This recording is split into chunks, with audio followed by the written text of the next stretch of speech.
Hello, this is Unedited. Hello out there. Every Thursday we interview businesses, entrepreneurs about their business at the 4 o'clock hour on Thursdays, and today is no different. So, hello.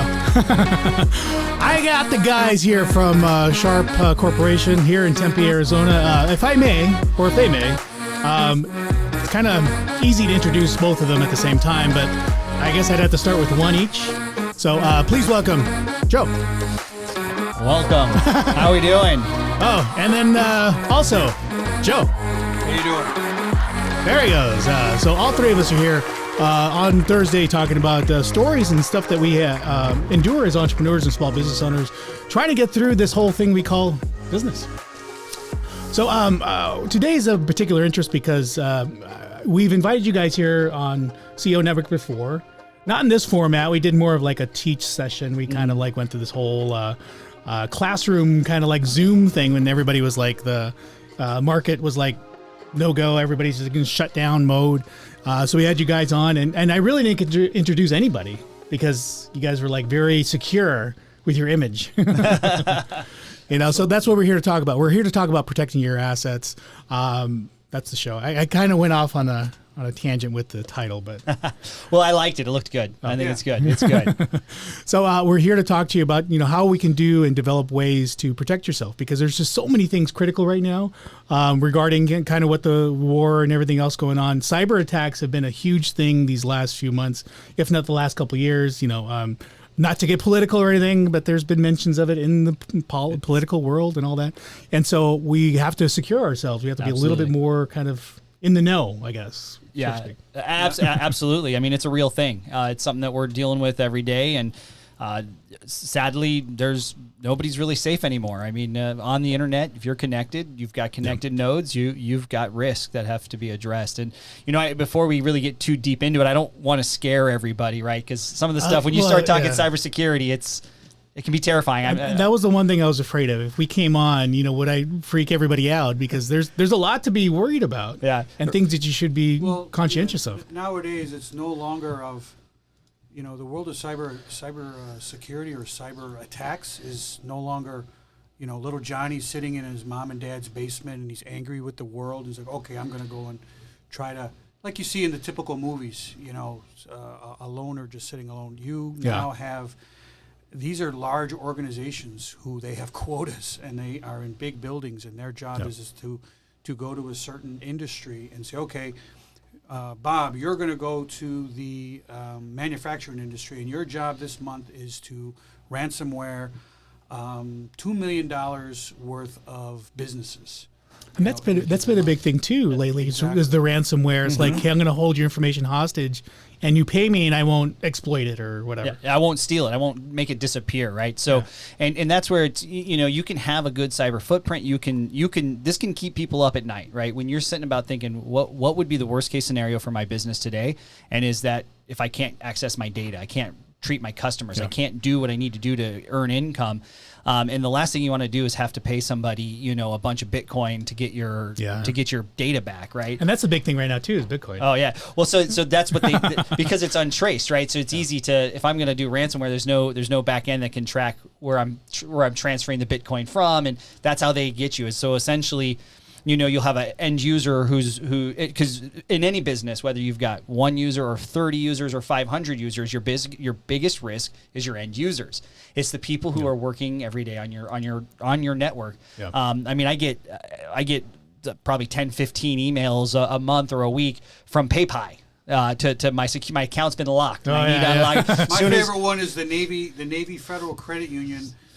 We've locked down your account, and I get it to my cell phone almost at least one or two a day, either from American Express or something that they expect that you as an end user, okay, you probably have an American Express card, or you probably maybe work with this credit union. Yeah. You're just going to be in passing. Maybe you're driving or doing whatever. Hopefully you're not driving and answering your email, but you're maybe you're going to essentially click on this link, and as soon as that happens, boom. Well, it's kind of funny that you bring it up, because I actually got one this morning, and I'm like, oh shit, this is going to work for today's show. So this is what I got this morning. So I got this email from Vanessa.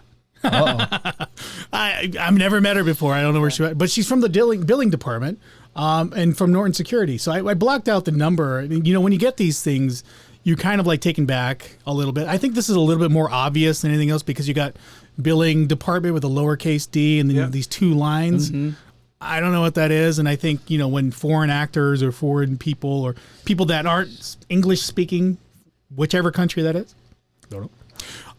They sometimes get the symbols wrong. Like they get on the widgets board and they're like, "Oh, this one looks like this widget." right. They swap it out. Their keyboards are a little different. So yeah, and so then what ends up happening is you've got an end user who thinks, "Oh man, I've got to take care of this." I click the link, and then maybe something happens. Maybe it downloads something. Maybe they don't even know something happens, right?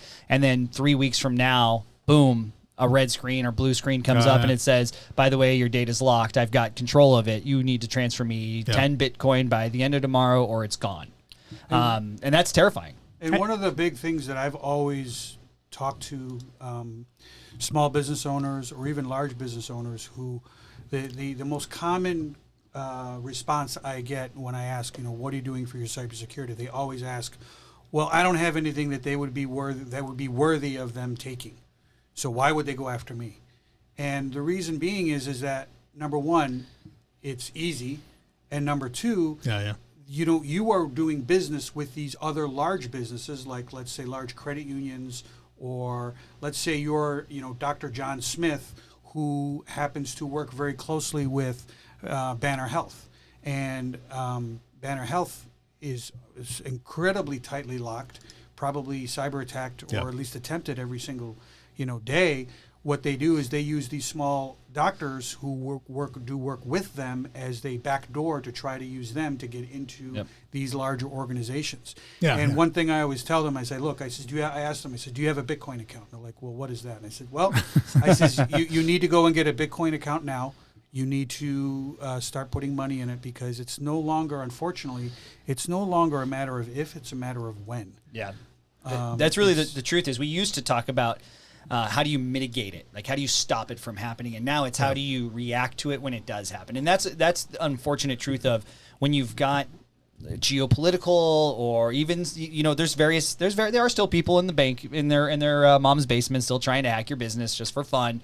But when you have people just trying to collect data or start a worm or do something, they're going to attack you in ways you don't expect. So you've got to be prepared to manage that. And you may not expect it when it's going to happen, right? Because it could be 6 months, 8 months, 10 months down the road. Yeah, and I guess what's the worst thing that could happen if somebody does hack into your system? I mean, besides hold you up for ransom, I mean...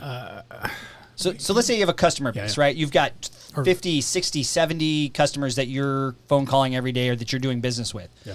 One, they could eliminate those, right? They could take out the database, so now you don't have access to your customer base. Another one could be, let's say you're taking credit card information. Well, now they can hack that, right? And those are the things that could be detrimental to your business, to your reputation, and to your just to what you do. And so it's important to have a partner you can trust to essentially say, hey, if this happens, it's like I said, it's not about stopping it from happening. It's when it happens, I want to be back up and running without having to spend a single cent and have to sweat a single drop of sweat that this is going to be something that's going to stop my business from moving forward. The question we always ask as consultants, we ask business owners is like, okay, if your data was to go down tomorrow, how long would it take? Number one, how long would it take for you to get back up? Number two, how expensive would it be to come back up? And one that a lot of them don't realize is the reputational damage. A perfect example is that, and this is a true story, this was a medium to large size law firm. This happened probably about a year or two ago before the pandemic hit. And this law firm basically handled all of the contracts and all of the they dealt with all of the agents for some very large movie stars. Elton John, Lady Gaga was there, Brad Pitt. So they had all of their scripts for future movies. They had their pay information, everything regarding them. And they got breached. And next thing you know, it's on the dark web. But the problem is that they found out they got breached, or somebody found out, and it was blasted all over the media. Now, as a another company wanting to work with this law firm, how likely are you to want to go and work with that law firm knowing that they had just gotten breached? It's Correct, it's slim to none. So a lot of small business owners, they always say, oh, well, they're never going to come after me, but if they do, and it does happen, it's the reputational damage that takes the longest to be able to recover from, because people are going to be very skittish about wanting to do business with you. The truth too is they're not necessarily targeting companies; they're targeting vulnerabilities, right? They're looking for. They may not even know the company they're attacking. They're just looking for opportunities to, depending on what type of hacking they're doing, to get their information. Because there's a sucker born every minute, right? So even if I can get one person to give me 10 Bitcoin, I'm doing better than if I do that 100 times and I get one. Hey, I still got 10 Bitcoin out of it, and that's good money. So that's it's not so much they're not targeting specific companies as they are just looking for vulnerabilities in people's networks, right? People still running Windows 7, Windows XP, old outdated servers, right? Those are the things they're looking for. Or hosted VoIP or voice over IP. That is huge, because these are running on your network, and almost every. It's not the day of the traditional PBX anymore. It's now everything is hosted and running a voice over IP. They're looking for open ports through their phone system to be able to get into your network. So it's even phone. Yeah, absolutely. Anything that is connected, it's an IoT device. Anything that is connected to the internet. Target was taken through the air conditioning system, right? So it wasn't even a computer or a device it was a device on the network, but it was and I've seen a large healthcare organization get hit through the point of sale when you buy your stuff in their cafeteria, right? So that if it's on the network, it's a risk. And I think a lot of people do mistake like these bigger companies as being the bigger targets, but like you said, it's those smaller companies too. Exactly. And the bigger companies, they're the ones that are investing millions and millions of dollars to protect themselves. Google gets hacked or attempted to get hacked, every 9 seconds every day. But a small dental office or a small law firm or a small real estate company of maybe a handful of employees or somebody working out of their home, somebody could be simply driving by down the street, because so many people like to work from home with their modem and just scanning people's modems, just looking for open ports. Yeah, I mean, that's another full risk on its own, right? When you have a workforce that's working from home on top of your office workforce, it can really be a difference. I mean, and to kind of Joe's point, I mean, it could be the bakery, right? It's just I'm making cupcakes. I've got 500 orders. I've got 500 cupcakes I got to make. I've got to have them delivered by this day. And instead of doing that, you're worrying about, okay, is somebody going to hack me today? Is somebody going to take my data, they'll erase this order, make me look bad, or try to steal my data and lock me out of my business through ransomware? And what they usually do is they either going to lock you out, and what happens is that what people don't realize is that when you click on that nefarious link, or you're suddenly infiltrated, cyber criminals, what they will do is they will sit on your network an average of 270 days to root around to see what is going on and what they have and what they want to actually get. When they hit target through the air conditioning duct, they had so much data that they didn't know what it was at first. They finally realized, oh, these are all credit card numbers. These are all target account numbers of customers. We've got their personal information, all their PPI information. Then they finally realized after probably 6 months what they had. And next thing you know, it's on the dark web to be able to sell at any price. Well, and I think the direction really, and for the people watching, again, we host and entertain our entrepreneurs who bring information, and a lot of these entrepreneurs are just small timers. I would say, just starting out. Like, hey, I'm new into the makeup industry. I want to, promote myself, promote my makeup line, or hey, I just started a beauty service.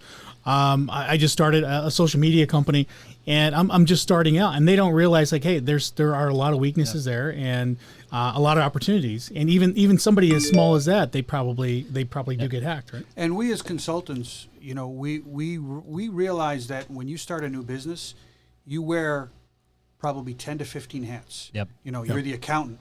You have to hire and fire individuals. You manage the budget. You have to also manage the IT. And what a lot of people will do is when they start a business, they have that guy, so to speak. I've got my wife's brother's cousin's friend that is going to be able to do IT. But the question is this individual, how knowledgeable is he?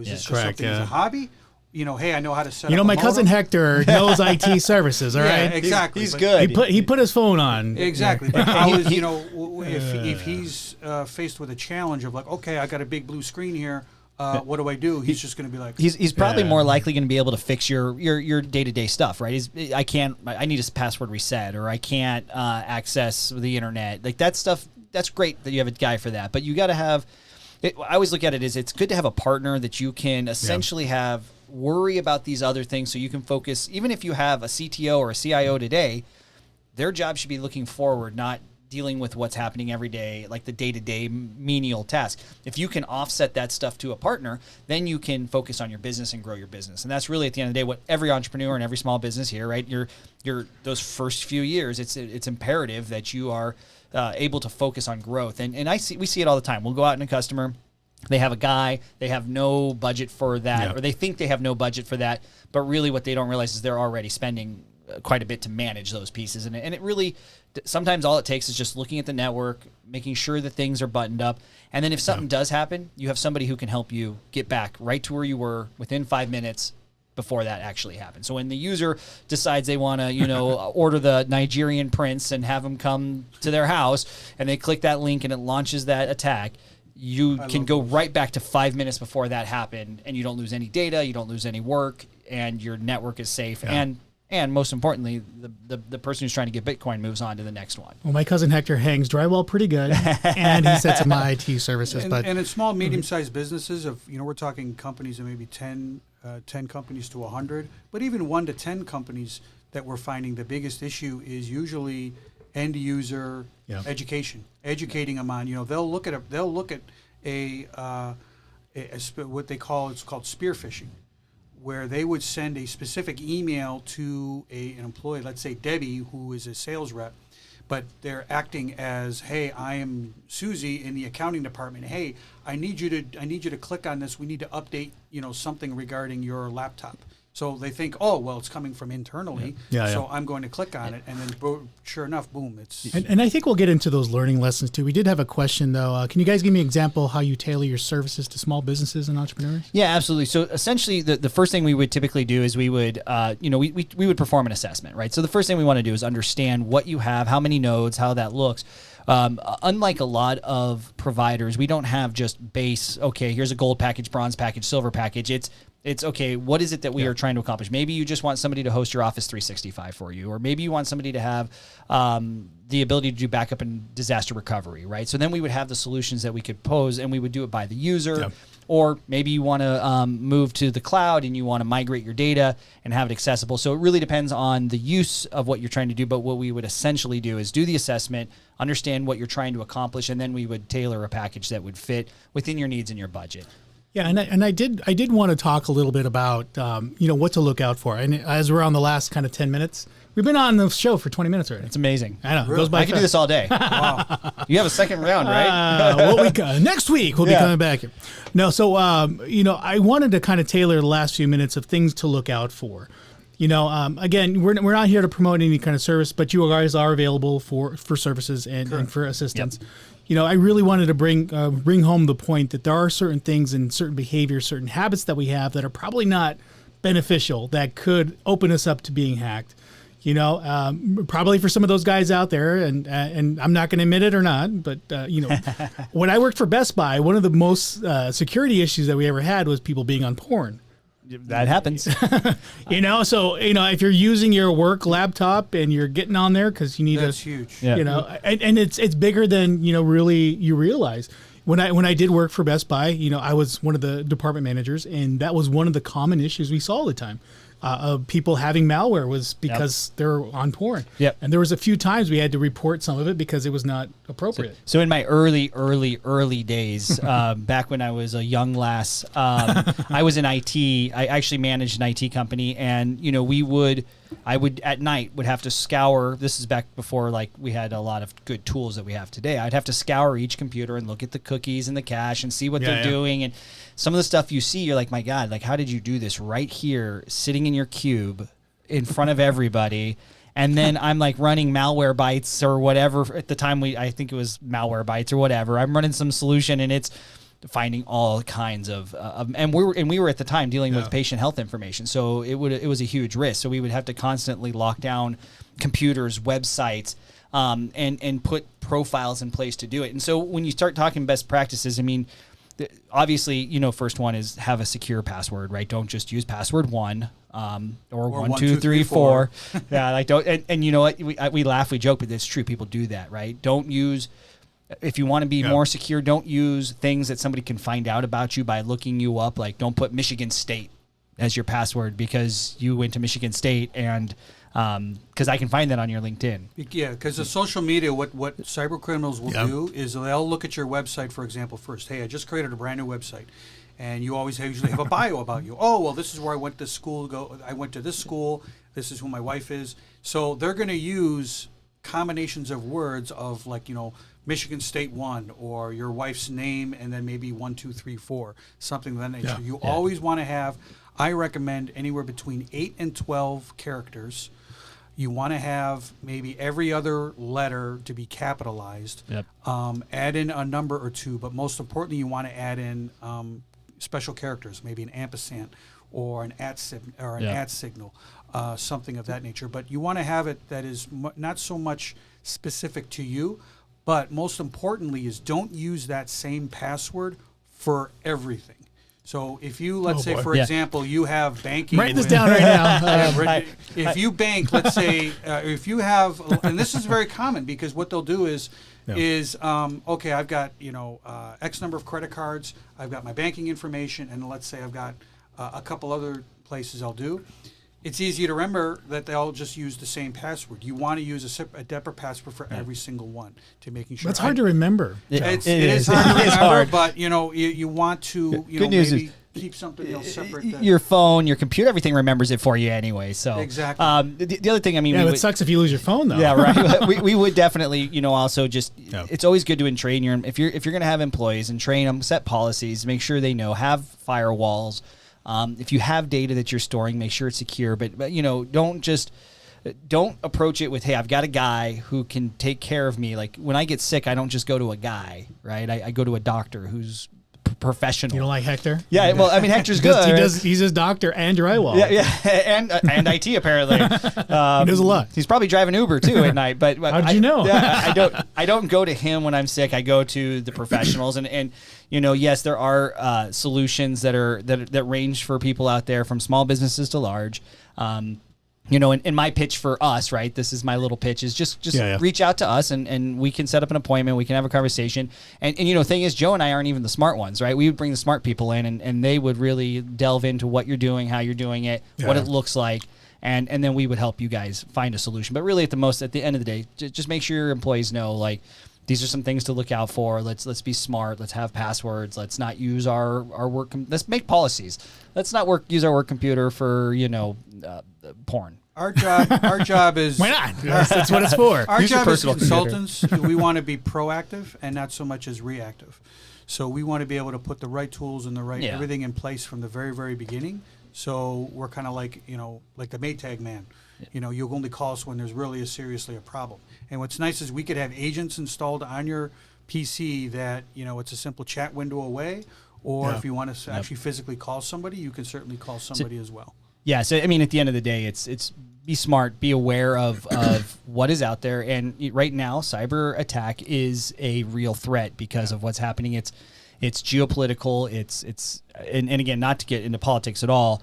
It's a dangerous time, right? They want to infiltrate us. They want to make it hard, and they want to use that data to infiltrate another customer, and then the next person, and the next person. I mean, I get emails from people I know, and it's like, oh, check out this picture from this weekend. I wasn't even with them, and it's a PDF, right? It's like something you're like, well, what is going on? Just be aware, and maybe occasionally do training seminars with your employees. Talk about things that are happening in the world. Or enlist help of somebody who can, because it's a dangerous time. So I'm guessing neither one of you have Facebook or. Oh, I do. I used to. I don't have Facebook anymore, but I'll tell you a lot of things I used to have dealing with Facebook. I would get probably an alert from friends of mine that would post something on their feed saying, "Hey, by the way," because everyone obviously you have their emails of all your friends, and they'll send a post or they'll post something on their wall saying, hey, if you got an email from me, don't open it. I got somehow. I'm already spam. friends with you. I don't need another friend request. Exactly. Yeah, honestly, my wife's email or my wife's Facebook got hacked. I mean, we had to delete it. It was really I mean, it wasn't like My a major LinkedIn got issue, hacked. but we had to delete it completely and reinstall it. And it's it's a hassle, but they didn't get anything out of it. I think but- everybody that is on social media gets hacked at some point with something. Yeah. And it's probably because, and I would say, like, through Messenger, I clicked on something that seemed odd. Yeah. Or, like some But of it's those curiosity. phishing, some of those phishing ones are like, hey, I saw a video of you, and then it just has a link, and you're like, oh, and I better you click check on this it. out. Yeah, and then you click it, and then all of a sudden, weird stuff starts happening on your phone. I'm guessing that's kind of the thing. It's exactly right. And the other thing too, I think we've gotten into a sense of security with Apple, right? And I'm not trying to throw any shade. I'm an Apple guy. I have an iPhone and iPads, but we hear like, oh, you can't get a virus. You're safe. And so sometimes I know for me, I'll be like, wait, I almost clicked on that because I'm like, I got an Apple. I'm good. Nobody's going to get me. Hackers are smart. They're going to learn how to write with those kernels too, right? I mean, well, and really, Apple is more of like, because they go to the App Store, they've already pre-screened those applications. I think that's why they commonly don't get hacked as much. Probably, yeah. Where like an Android, you have to download everything off somebody else's website, right? And the few of the programs that have had to download here, they're off Apple's website, and you get a little skittish about with those droids. clicks. You always have to do a security update of your droid. So as far as like we're coming to the last couple minutes of the show, it goes by that quick. Wow. Is there like a checklist of like things that people should just commonly do besides passwords? And not have a social media account, because I don't know if that's possible. Well, we're not telling everyone to say, okay, you're going to get hacked, or the threat of cybersecurity is so much, you can't be on social media. That's not what we're trying to see. You just want to be able to be careful of what it is that you're going to be doing and how you're going to set it up. So we, it's funny you say that. We do have, and Sean, my one of our coworkers is going to be really disappointed at me right now, because there's 15 ways to secure your network, and it's one of the brochures we use. And if I can't remember, I know there's password protection. I know there's some encryption, updates and patches. And if he's watching right now, he's probably really mad at me because I should know all 15. Yeah, me too. And I should have provided a flyer so you could show it right now. Oh, look at that! Yeah, I know. And we're failing today. I'm like, man, he is going to be mad at me. But there are ways, and the answer is yes. It's password protection. It's make sure that your computers are up to date and patched, right? Be aware of what you're doing on the internet. Make sure your users are aware of what's going on. Stay off the porn. Stay off the porn. Make policies, right? Make your own porn. Here's another. Have firewalls, right? Make sure that you're using trusted sources, things like that. Here's another really interesting tidbit I found is that now that sports betting is legal in Arizona, and everyone is using like FanDuel and DraftKings, things of that nature. When you sign up for those companies, they install essentially a tracker on your computer or your phone. Yeah. And the reason being is because, as you know, gambling is not legal in every single state. So it has to GPS to find out specifically where you are. And this is essentially it's kind of like a little bit of a kernel or something that have it on there. And a lot of businesses out there, shun upon this greatly because, this could cause issues with laptops. So that's, another. Well, information is money, and, everything we do. And I saw this like CBS special or something where some guy shut off his phone, like cut it off of Wi-Fi, cut it off of the whatever the telecommunication link, whatever the cell phone link. And he just walked around. And as he was walking around, he wasn't connected to anything. He just had this phone on. And so wherever he went, it was collecting the data of the positions and where he was at and what he was doing at the time. And then as soon as he logged back into the internet or whatever telelink or whatever he's on, it uploaded all that information. Right. After the fact. It's terrifying. So yeah, it's just airports are huge for that. Starbucks. Yeah, that would be another one. Don't log in to your, like, if you're going to go to a Starbucks, be aware of the fact that you're on a public network, and I could be sitting there on that same network with like a Wireshark just watching your data, right? Watching your computer because we're on the same network and I can hack. Those aren't secure networks. So be careful, be wary of logging in on, like I do a lot of work at Starbucks. Be just weary of that. Maybe use your a hotspot through your phone or through a provider. Don't just always assume that Starbucks network is going to be safe. Well, now that I'm freaked the F out. Yeah. And I'll be honest, we've done this. I've done this where we do these assessments, right? And we'll give you a score, like 0 is, it's golf, right? 0 is the best you can be and 100 is terrible. And we've done scores where like literally the CFO is like, excuse me, I'm going to be sick, because he just doesn't realize that how many bad passwords he had, how many outdated computers, how many risk ports were open, and it can be terrifying. But the good news is there are solutions. There are things to do. There are ways to protect yourself. And I will share with you post this now, because Sean's going to beat me up, the 15 ways.